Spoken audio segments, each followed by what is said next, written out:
Hello everyone, আসসালামু আলাইকুম। আজকে বিড়ালকে খাবার দিব হচ্ছে একটু সামান্য পেঁপে আর হচ্ছে মুরগি, এই দুইটা একসাথে মিক্সড করে সফিকে খাবার দিব।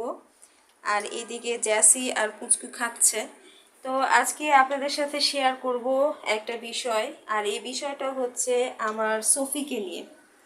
আসলে মানুষ কিভাবে ক্যাট পালে আর আমি কিভাবে ক্যাট পালি, এই বিষয়টা আমি বুঝি না। আমি আমার ঘরে থাকা বিড়ালরা এরা হচ্ছে পুরোপুরি পটি ট্রেন, এরা হচ্ছে পুরোপুরি অ্যাক্টিভ, কিন্তু অন্যান্য মানুষের কাছ থেকে যে আমি বিড়াল নিয়েছি, তো আপনারা জানেন এরকম একটা বিড়াল নিতে গেলে কেমন একটা অ্যামাউন্ট দিয়ে নিতে হয়। তো একটা অ্যামাউন্ট দিয়ে নিয়েছি, তো আমি কি কি পস্তাইতেছি, তো এটা আপনাদের সাথে শেয়ার করব। হ্যাঁ, বিড়ালরা অসুস্থ হতেই পারে, এটা স্বাভাবিক। তো আমার এই সফিকে যে আমি ময়মনসিংহ থেকে নিয়েছি, এটা আপনারা জানেন। তো সফির সমস্যাটা হচ্ছে ওর প্রচুর পরিমাণ ঠান্ডা।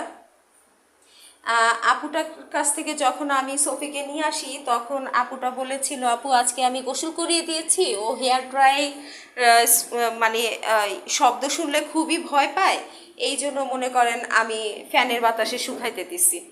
তো এরকম একটা ট্রিপল কোটের বিড়াল 3 থেকে 4 ঘন্টা লাগে যদি ফ্যানের বাতাসে শুকাতে যান শরীর গোসল করিয়ে। তো এই আপুটা হচ্ছে গোসল করানোর পরে হেয়ার ড্রায়ার দিয়ে শুকায়নি, কারণ ও নাকি ভয় পায় হেয়ার ড্রায়ার শব্দতে। তাই ফ্যান ছেড়ে 4 থেকে 5 ঘন্টা ওকে ফ্যানের নিচে হচ্ছে শুকাতে রেখেছিল, যেটা একদমই ঠিক না। অতক্ষণে কিন্তু একটা বিড়ালের ঠান্ডা লেগে যায়। কোনো কোনো বিড়ালে দেখা গেল অল্প ঠান্ডা লাগে, আবার কোনো কোনো বিড়ালে দেখা গেল বেশি ঠান্ডা লাগে। তো ওকে আমি নিয়ে আসার সময় আপু বলছে যে, তো আপু আমি গোসল করাই দিছি, ও হাঁচি কাশি দিচ্ছে, এমন কোনো প্রবলেম নেই, আপনি ভয় পাবেন না। ওকে হচ্ছে নিয়ে গিয়ে একটা সিরাপ আমাকে লিখে দিয়েছিল, বলছিল যে এই সিরাপটা ওকে খাইয়ে দিবেন 3 দিন।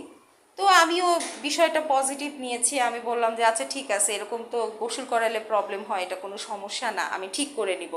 আপনি হচ্ছে মেডিসিনটা আমাকে একটু মেসেঞ্জারে দিয়ে দিন, আমি বাসায় নিয়ে গিয়ে কিনে তারপরে হচ্ছে আমার বিড়ালটাকে আমি মেডিসিনটা ঠিকভাবে দিলে ও ঠিক হয়ে যাবে। তো আমি নিয়ে যাচ্ছি। তো এই তো সফিকে নিয়ে আসলাম। বাসায় আনার পরে প্রায় 3 দিন হচ্ছে আমি সেই সিরাপটা ওকে খাওয়াই, সকালে এবং কি রাতে।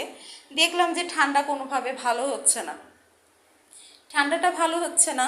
তারপরে আমি হচ্ছে আরও 3-4 দিন ওয়েট করলাম। ওয়েট করার মাঝখানে আমি হচ্ছে অবশ্যই ওকে রাতে, প্রতিদিন রাতে, যেহেতু সারাদিন অতটা সময় করতে পারি না যে বিড়ালকে কোলে নিয়ে তারপর ড্রপারে করে একটু গরম চিকেন স্ট্র খাওয়াবো, হ্যাঁ এটা হয় না।